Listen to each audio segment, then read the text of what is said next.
Once you reignite their interest and slap them in the face with the reality that, hey, you were wrong, this is really a bull and it's going somewhere, they're not going to go out and buy bullion or futures. They'll probably buy the miners. And it's that point probably where you're going to see the miners suddenly snap the other way. Instead of underperforming gold, they'll rapidly shift to an outperform status. And gold might go up, 30, 40% in a given period, and they'll go up 200%, 300%. In recent years, gold miners have outperformed gold itself. This usually occurs when it becomes evident to chart watchers that the doubters and bearish sentiments towards gold have accumulated over a few years. When the interest in gold reignites and the reality of a bull market sets in, people are more likely to invest in gold miners than buy gold bullion or futures. For example, the VanEck vectors. Gold miners ETF has returned 110% over the past 5 years, while the price of gold has only returned 60%. This outperformance is due to a few factors. First, gold miners can benefit from higher gold prices in two ways. They can sell more gold at higher prices, and their production costs tend to be relatively fixed, so their profits increase as gold prices rise. Second, the gold mining industry has been consolidating, leading to more efficient operations and higher profits. According to Michael Oliver, the founder of Momentum Structural Analysis, gold may rise by around 30% to 40% during these periods, but gold miners can experience significant gains of 200% to 300%. This phenomenon has been observed repeatedly in gold bull markets. As of the time of writing, gold is currently trading at $1,928 per ounce. However, the price of gold is still significantly down from its all-time high of $2,050 per ounce in May 2023. Oliver believes that the price of gold is currently in a consolidation phase. This means it trades within a range without making any significant moves in either direction. He believes that this consolidation phase will eventually break and that the price of gold will either break out to the upside or the downside. We will now bring you clips from Michael Oliver's interview with Palisades Gold Radio.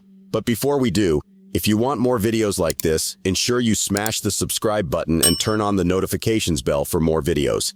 Thank you, and enjoy the video. Right now, so far, the pullback in gold, it's just wheel spinning. In fact, you can look at a price chart, and I suggest everybody do this. Punch up a monthly close-only price chart of the nearby continuation chart of gold. Ignore the intra-month stuff. Just look at the monthly closes. You go back, you'll see this huge surge in 2020 and a very, very gradual downtrend line across the 2020 peak close, 2022 peak close. And it was a rally high in January of this year that hit that same line, which even on a price chart where the gradually almost flat downtrend line. Then you backed up into March, if you recall, there's a serious sell-off in gold and silver. And then you blew through it by the March close. Since then, the closes, if you plot them on a close-only chart of gold, are merely dancing around above that line, sort of going inhale, exhale, inhale, exhale. Nothing's going on, even on that price chart, which looks positive. So, if you're in gold, you've got to, take a deep breath, expect the downticks. And we argue that there's going to be some point probably this year where you're going to see moves in gold and silver that are so dynamic that you may get $2 down days in silver and $100 down days in gold that won't mean anything. Will be so dynamic at that point that after you had to have your $100 down day in gold, 2 days later, you go up 200 more, where the dynamics really take over. Mm-hmm. So get ready for that. Instead of underperforming gold, they'll rapidly shift to an outperform status. And gold might go up, 30, 40% in a given period, and they'll go up 200%, 300%. This has happened repeatedly during gold bull markets at some point in each bull market, not necessarily from day one to day A to Z, but at some point in those trends, there's a point at which asset flows move into the gold miners. There's another thing that could help the gold miners, aside from gold's behavior, which is what you got to watch. If you own the miners, watch gold. Pay attention most to the mama market. But portfolio managers, even if they don't like gold or gold miners, if their other alternatives sour on them, and last year everything was sour. Bonds were down 30%, NASDAQ down 30% plus, S&P down over 20%. Silver up 2% on the year despite its gyrations. Gold's 2022 close versus 2021, unchanged. despite its gyrations. The other thing we do is we run spread charts, meaning we measure like GDX in relation to gold and plot its relative performance. And of course, it's been in a downward pattern for the last couple of years, ever since that summer 2022 high. When, by the way, miners beat gold then during that run up in 2020. And since then, they've retreated more than gold. And while gold's back at its highs, the miners aren't. They're only like halfway back to their highs.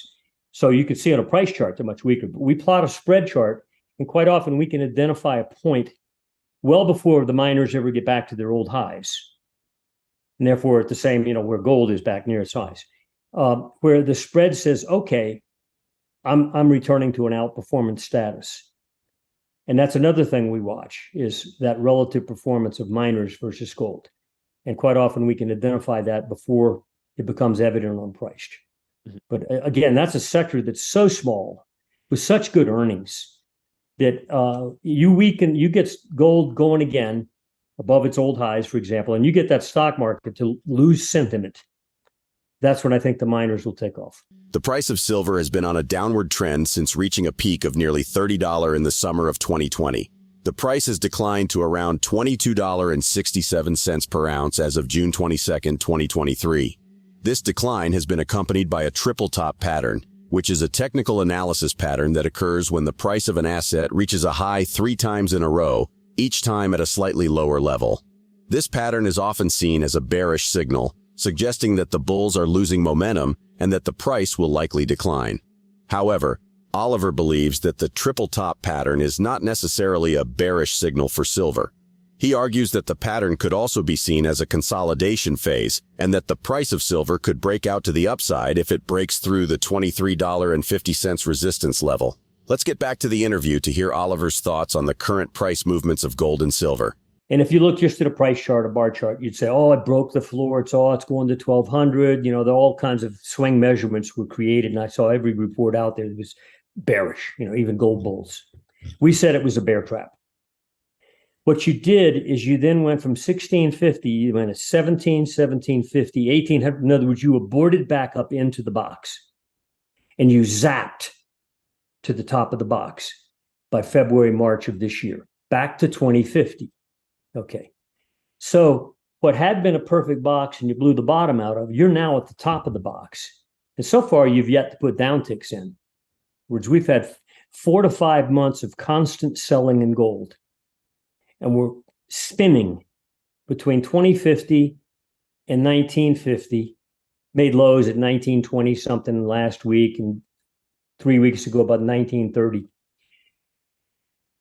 The general rule of a point and figure box like that is if you blow out one side and it turns out to be a trap, if you go back to the other side, it won't be a trap. It'll be valid. And so we're pushing at the top of the box, but rather than break through, we like the fact that gold has paused.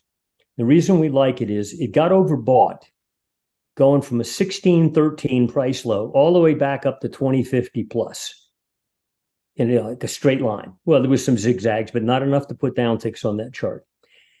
To go all the way back up there, you got overbought sort of on an intermediate basis. Momentum indicator said, gee, boy, I'm too hot to handle. Okay. So it cooled off. By now, it's been 4 to 5 months of spinning around in price, and momentum readings have cooled off. So now, if you go through that 2050 level, and let's say tag the 2100, which then will wake everybody up, you won't be overbought because you just spent 4 or 5 months cooling the market down. So I like the fact that it paused because it means if you do go through there, which we think it will, it won't be overdone when you do it. It'll be fresh air in the lungs, ready to go. So it's a very interesting chart. And we strongly argue that it's likely to put that next tick in 2100. And at that point, you get a gusher in terms of the dynamics of gold and the related markets. I think that all we've seen since then in silver, in the case of silver, it's slightly different, by the way. Silver made a high at $30 back in, actually, its peak was in early 2021. It made a high in summer 2020, just short of 30. And then in early 2021, it traded over 30. Okay, so there's your high. In March of 2022, when gold was back to its high tick, Silver had its high weekly closes just above 26. Okay, remember that number. Then we dropped all the way back down after the March 2022 high and traded down almost to $17.